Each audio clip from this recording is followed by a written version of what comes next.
Hi guys, welcome back to another video. You'll have to excuse my voice. I lost it over Goodwood last weekend talking continuously. Today we're going to be checking out a little product by Awron. It's a valve controller. Now we have the Remus exhaust on this car and it is OPF back. This car has stock downpipes, so it's completely road legal, but this will help us make it a little bit louder. Now the stock valves don't open fully, they open around 2/3. This will allow us to open the valves fully so we can check out what it sounds like. Let's get this installed and see what it does.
Now that Awron valve controller has been fitted into the car, what does it let you do? For starters, it lets you open and close the valve from the exhaust button in the car, and you can do that even when the ignition is on. So right now it's on, you can switch it off. So if you wanted to, you can start the car with the valves open or closed. It's completely up to you.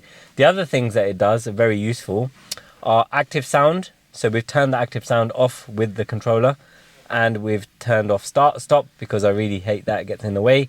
And also if you run catless downpipes and you're in America, for example, or a country that doesn't have the OPF, it can actually take care of the check engine light you get from deleting the cat. So that's valves open, valves closed, valves open.